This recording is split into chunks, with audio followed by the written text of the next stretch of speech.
So, I got kind of a funny story to tell you. I'm back in San Diego. I'm working the sushi circuit, which I haven't done for a couple of years. And the story, let me give you a brief history first. Okay, some sushi chefs, like the ones that are straight from Japan, not Japanese born Americans or Japanese that have lived out here for, for most of their lives or were raised in America, but like straight out the fucking tuna boat from Japan. Uh, those guys, a good portion of them are pretty racist. They don't think white people or Mexican people should have anything to do with sushi, like nothing. Although usually it's a white person that's their boss, but whatever. They don't think that you have any reason behind the sushi bar, regardless of how good you think you are. Now, the reasoning for this is because those old school sushi chefs, like the one I'm about to tell you about, who's probably, fuck, I don't know, probably close to 50. Great chef, master chef, and he should be. He's been doing it for fucking 30 years. Okay, whereas the rest of us has been doing it for like 4 years, like myself. Well, okay, so nobody liked to work this guy. His name is Tom. Well, he goes by Tom. His real name is like impronounceable. Like white people can't pronounce it, so or Mexicans, so his name is now Tom. Somebody named him Tom, and that's what stuck, and that's what everybody calls this asshole. He's just a dick to work with. Like nothing's ever good enough. And granted, he's going to be the best chef basically wherever he goes, but he's offended. He kind of feels, as do a lot of these other old school Japanese chefs, that Americans have decimated their culture, and it's a disgrace what we've done to their traditional cuisine. And in a sense, I get it. I get it. And I don't necessarily agree with him. What I disagree with is it's like, look, motherfucker, no one brought you to America and made you make sushi. You came to America, and the way we do things here, we sell sushi to make money.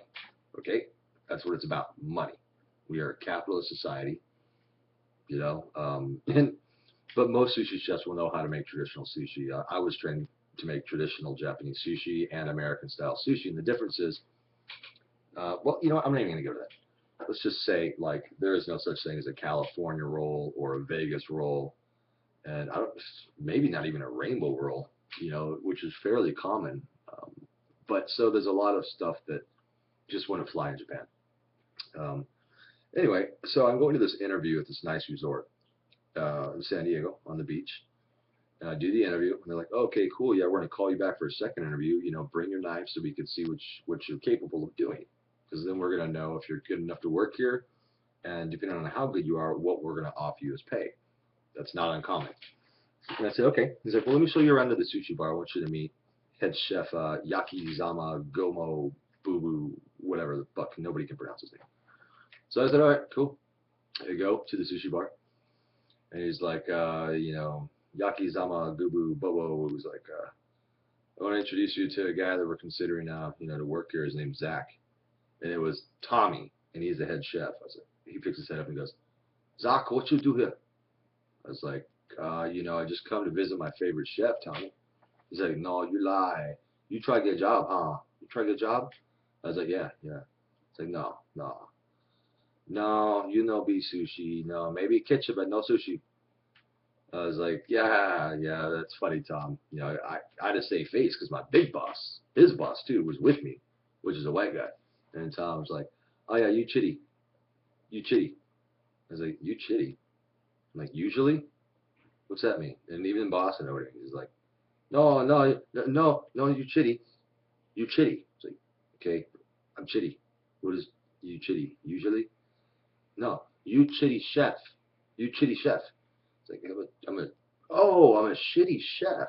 It's like, "Yeah, you Chitty shitty." Like, "Oh, haha, that's funny, Tom. I'll talk to you later." And then we walk out, and the boss is like showing me around the restaurant. He's like, "What's up with that?" I was like, "Well, I used to work with them. His name's Tom." Well, that's what we called him.